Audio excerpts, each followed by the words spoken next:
ҳунармандони театри Маяковский мегӯянд бардошти бархиҳо аз намоишномаи «Наход ки ман нестам» дуруст нест ва ҳадафи онҳо ҳаргиз тарғиби фаҳшу шаҳват дар байни наврасону кӯдакон набуд.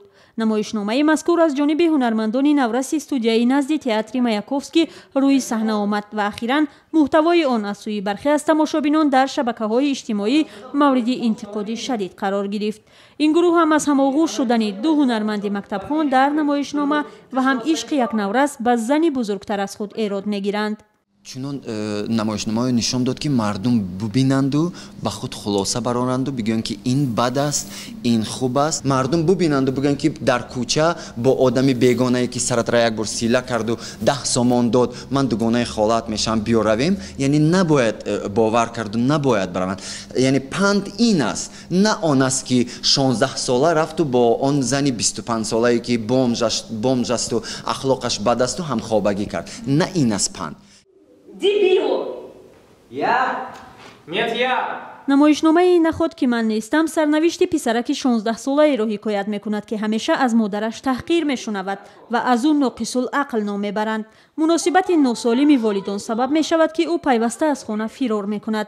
курта надоштани писарбача, яъне он зани авбош куртаашро мекашад ва ба қатл мерасонад. яъне кашидани курта ба таври забони театрӣ рамзӣ агар гӯем зиндагиашро аз танаш мегираду бачаро мекушад. фирӯза абдувалиқизӣ ҳунарманди ҷавон дар намоишномаи «Наход ки ман нестам» нақши модари писаракро иҷро кардааст. намоишнома ман фикр мекунам ба саҳни аъло, дараҷа аъло гузашт. ба мон ягон нафар на аз тарафи модар, на аз тарафи хоҳар, на аз тарафи одами бегона гуфтам ки меҳмон омадагӣ буд, ягон сухане дар бораи фаҳш ё ин маъно набуд. ба мо гулҳо қад табрик кардан, ба мо гуфтанд ки мо ба шумо боварӣ дорем. намоишномаи «Наход ки ман нестам» барои шашумин ҷашнвораи байналмилалии театри ҷавонон нигоҳи нав аз сӯи ҳунарманди ҷавони театри Маяковский Тереза Заурбекова ба саҳна гузошта шуд ва ба гуфтаи ҳунармандони театр танҳо як бор дар рӯзи ҷашнвора пешниҳоди тамошобинон гардид. аммо соҳибёри Толиб, хабарнигори тоҷик ва яке аз фаъолони фейсбук яксҳое аз намоишномаро дар шабакаҳои иҷтимоӣ гузошта дар матлабе аз масъулини театр интиқод кардааст. мегӯяд саҳнаҳои шаҳватбарангезро ба кӯдакон намоиш доданд. ду саҳнаи дигар ки хеле шаҳватбарангез буд, ин ҳамоғӯш шудани ду кӯдак дар саҳна буд. хуб ду кӯдак писарак ва духтарак ки онҳо мактабхон ҳастанд ҳамоғӯши ҳам мешаванд ва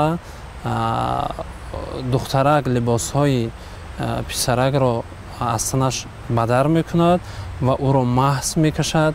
ва ман дидам ки як кӯдаке ки ин саҳнаро тамошо мекард чашмонашро дошт. шумо тасаввур кунед ки кӯдакон таҳлилгар нестанд. бархе аз ҳунармандони тоҷик ҳам аз саҳнаҳои бози намоишномаи «Наход ки ман нестам» танқид кардаанд. аммо Абдумумин Шарифов, ҳунарманди театри ҷавонон ки спектаклро дар ҷашнвораи нигоҳи нав тамошо кардааст, аз чунин бархурд бо кори шогирдонаву таҷрибавии чанд ҷавоне ки аз дарди худ гуфтаанд нороҳатӣ мекунад. من هیچی حس نکنم. ها خب درباره همونه که تربیت خوب نمیکنند، چقدر فریب میکند یا کدام زن فریب میکنه، خب این چیزی واقعی است. همه این چیزا نمایشی تجربه‌ای دانشجو در سطح دانشجویی بود، حتی دانشجوی سالهای اول و دوم دانشجویی. ҳунармандони тоҷик мегӯянд театр бояд воқеиятҳои зиндагиро тасвир кунад, на он чи аз суроғи ғарбери сензураи суннатӣ мегузарад.